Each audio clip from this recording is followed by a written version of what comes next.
열자들한테 뭐 죽도 아니지 열자들하고 의석이 기무사가 촛불 시민들에게 어떤 짓거리를 하려고 했는지 여러분 뉴스 다 보셨죠?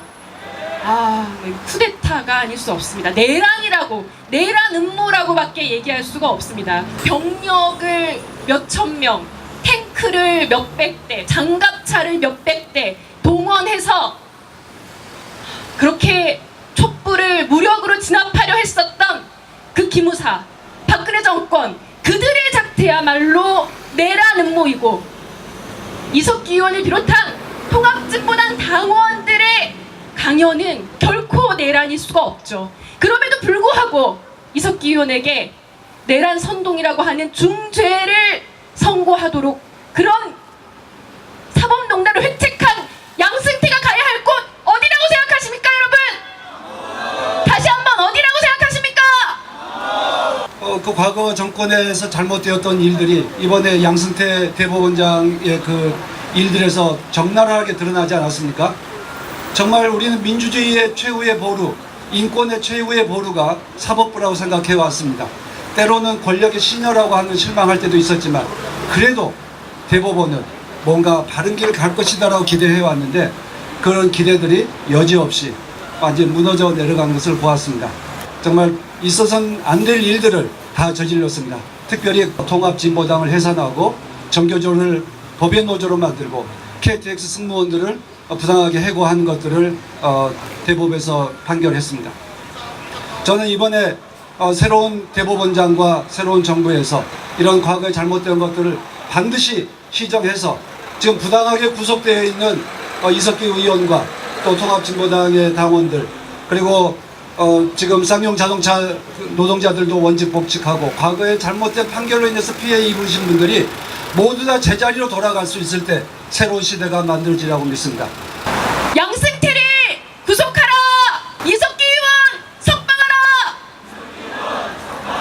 양승태라는 전 대법원장이 있을 수 없는 행위를 했기 때문에 법박하는 사람으로서 이거 도저히 가만히 있을 수가 없다. 여러분 잘 아시다시피 그 통진당 사건을 전후로 해서 그 문건이 만들어집니다.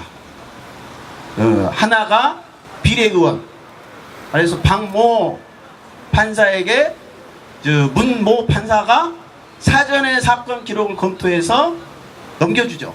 있을 수 없는 이야기죠.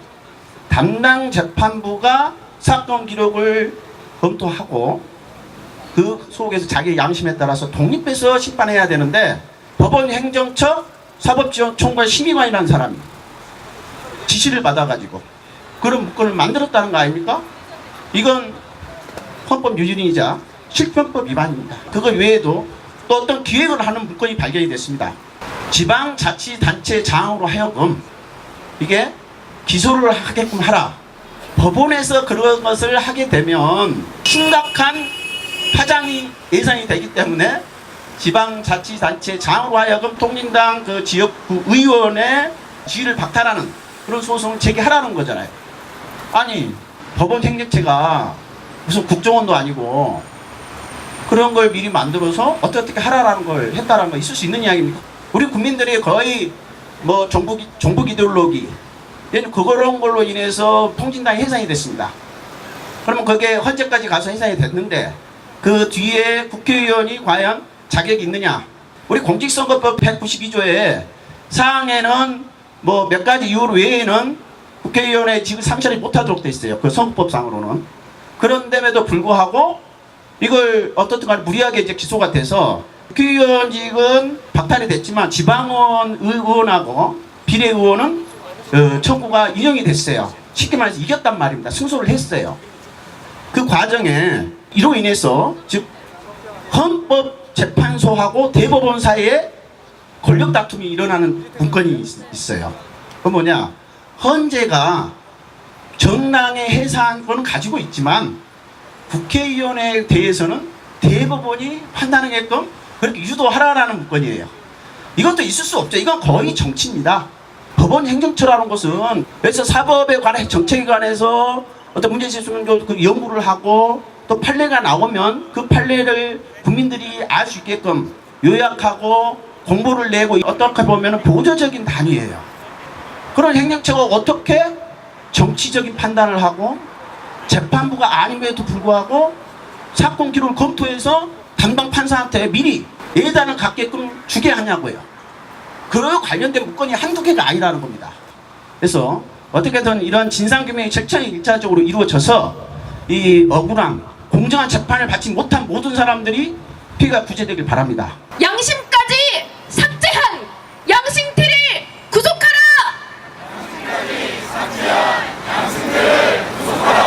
사건은 크게 분류를 해보면 세 가지로 좀 나눠서 생각하시면 좋겠습니다. 첫 번째는 제왕적 대법원장 양승태 체제 안에서 법원을 단일한 사상과 생각을 가진 조직으로 만들려고 했다는 것입니다. 법관을 사찰하고 국제인권법연구회라는 판사들의 자율적인 연구 모임을 사찰하고 대법원의 뜻에 거스르는 판결을 한 판사에 대한 징계를 검토하고 이런 일련의 일들이 협의의 사법행정 남용 그리고 그 자체로도 헌법에 위반된다라는 것이 첫 번째입니다.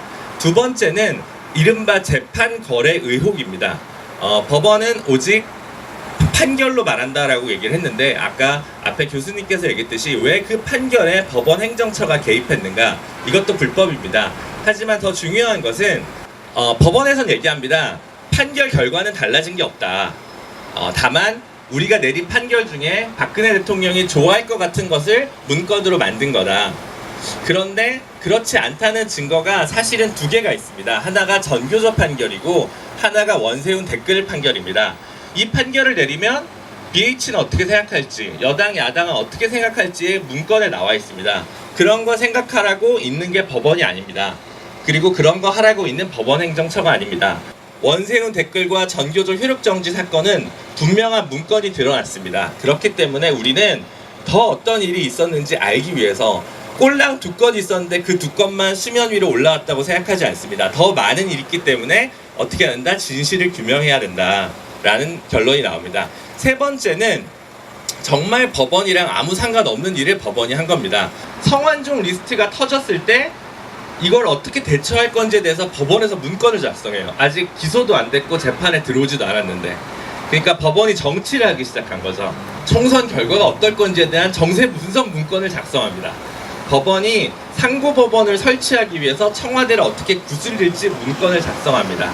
그리고 그런 일들, 법원이 전혀 할 필요가 없는 일을 법원이 하는 것, 그 건 중에 가장 나쁜 건이 통합진보당 지방의원의 의원직을 관련한 소송이 되면 어떻게 될까라고 소설을 쓴 그 문건이 문제가 된 것입니다. 핵심은 그 세 가지라는 것이고요. 이 세 가지를 해결하기 위해 네 가지를 무엇을 할 것인가? 첫 번째, 진상을 규명하라. 두 번째, 책임자를 처벌하라.